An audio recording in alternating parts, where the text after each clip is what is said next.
This story proves that even the most hopeless case can be solved decades later. A student left her university premises and disappeared, and the next day, her body was found in her own car. The police didn't have a single lead. They had absolutely no idea who could be the killer. And only 47 years later, the name of the killer became known to the whole world.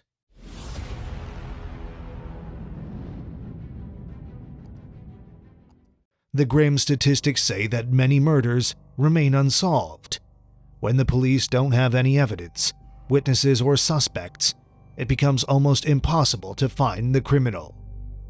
Sometimes, this puts innocent people in jail, but more often than not, the case gets put into cold storage, and sometimes crimes are solved after whole decades.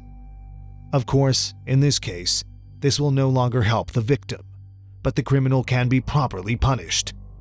And the most important thing is that the relatives and friends of the murdered person will finally get rid of the heavy burden of uncertainty. This is what happened with Pamela Milam's case. She was a 19-year-old student at the Indiana State University, USA. She wanted to become an English teacher after her graduation. On September 15, 1972, the university students gathered in their dormitory to have a good time. Pamela lived in a house with her parents and her younger sister Sheila in the town of Terre Haute, so she only spent time in the dormitory when she wanted to hang out with friends before going home. On that fateful evening, the girl left the dormitory to repark her car. She told her friends that she would be back in a few minutes. No one saw her alive after that. At first, no one thought of anything suspicious. Her friends thought that Pamela had just gone home. But the next morning, the girl didn't come to work as she combined it with her studies. This worried her parents. Pamela was always extremely responsible about the things she needed to do.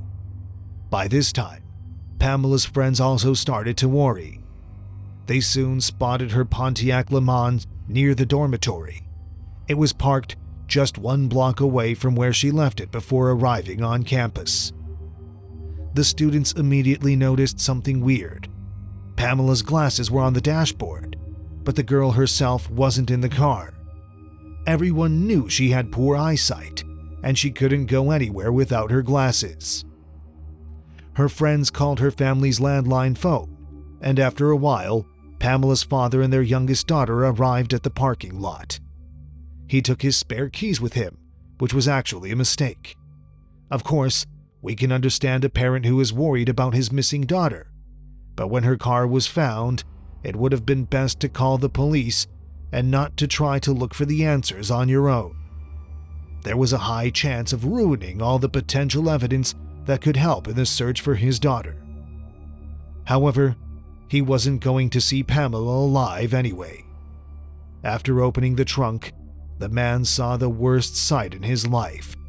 His daughter was lying there with no signs of life. Her clothes were covered in dirt. This incident shocked not only Pamela's parents, but also all the students of the university. The girl was going to leave the dormitory for only a few minutes, and no one could have imagined what would happen to her. In addition, her friends described Pamela as a calm, kind girl who never had any conflicts with anyone. Whoever the criminal was, he certainly couldn't have had a personal motive against Pamela. The police launched a thorough investigation, but they were unable to find any useful evidence or witnesses.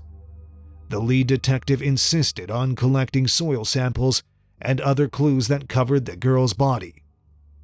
In those years, it was absolutely useless. No laboratory in the world was able to conduct a DNA test with that kind of evidence. But the detective made his decision because he thought of the development of science in the future. It's a fairly common practice to store evidence that is useless right then and there. No one knows when it might finally become useful. The police recreated the events of that evening, tried to isolate the suspects, but everything was useless. They literally had nothing to cling to. Pamela just went out for a few minutes and an unknown criminal murdered her. Whether they were waiting for the girl, whether they knew her, the police didn't have an answer to all these questions. After some time, the first suspect suddenly appeared, Robert Wayne Austin. He was arrested for attacking several female students on Pamela's university campus, but none of those cases were murders. The way the police saw it, Austin was perfectly capable of killing Pamela. We can see that the time and place match perfectly, but the detectives hadn't been able to prove his involvement. There wasn't a single piece of evidence linking Austin to Pamela. After the police worked out all the possible theories, he was no longer considered a suspect in this case, and it became a cold case again. 36 years have passed. The police chief at the police station was already different. He was this young and ambitious Sean Keene, who immediately gave all of his subordinates one cold case to solve. Keene believed that a fresh perspective could help find what detectives might have missed in the past. Keene himself didn't want to just sit around. He wanted to work on real crimes instead of sorting through pieces of paper in his office. Because of that, he personally took up one of the county's most mysterious cases, the case of Pamela Milam. The details of this crime were on the sheriff's mind all the time, so he started to investigate not only at work, but also in his free time.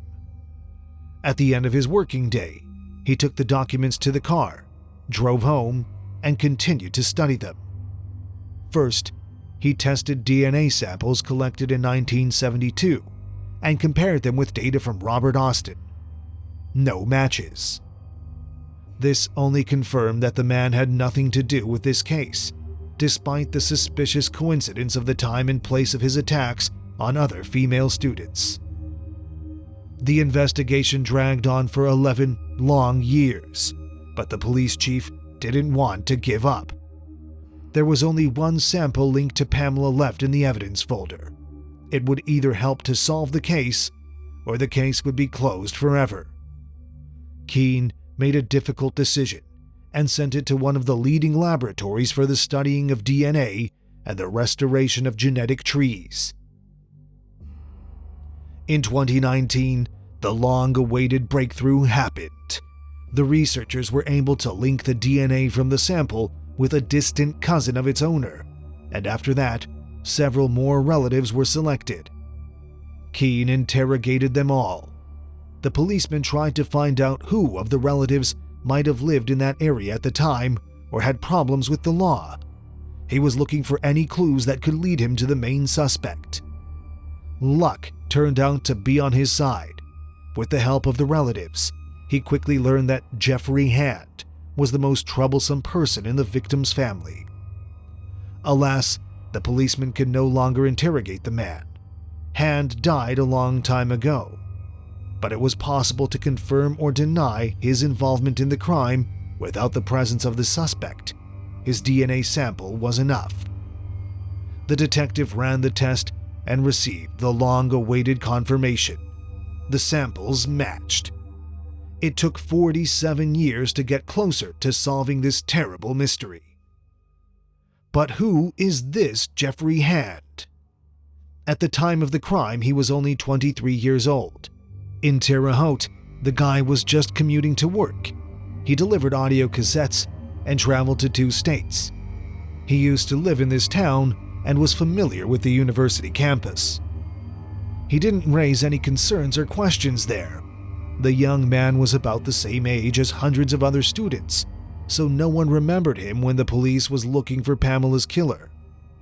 We will never know how the events of that evening unfolded. Perhaps he just saw a student and attacked her. But one thing we can know for sure, this is far from his only crime. A little less than a year later, Hand attacked a married couple who hitchhiked for a ride. At first, he wanted to rob them, but the events got out of control. Hand murdered the man, and his wife managed to escape and call for help. The police arrested Hand almost immediately. The detectives had all the necessary evidence, but he almost managed to avoid any punishment. The court found Hand insane, and instead of a real sentence, he was sent to compulsory treatment for 2 years. When he was released at the age of 25, no miracles happened. The medical institution didn't help him in any way. Almost immediately after his release, he tried to commit another crime, and this time, luck wasn't on his side. During the attack, Hand was fatally injured and died at the age of 29. It turned out that all these years, the killer himself was dead, and it was simply impossible to bring him to justice for Pamela's murder. But back to 2019. After learning about the fate of the killer, Pamela's family faced conflicting feelings. On one hand, they were sorry that the criminal would no longer be punished. On the other hand, they were glad that Hand hadn't managed to live a long life. Moreover, his early death may have saved other potential victims. But the family and the police are still concerned with one question. Was Hand involved in any other murders? His track record clearly indicates a predisposition to serial crimes. Obviously, this person was mentally unstable and committed his crimes instinctively as soon as he saw the opportunity. He was lucky to not get caught when it came to Pamela's murder. Hand was lucky that no one saw him, and there was no evidence pointing to him. In any case, this story clearly shows us that even the most hopeless cases can be solved. The lack of evidence doesn't guarantee that criminals will evade punishment, and justice can catch up to them at any time.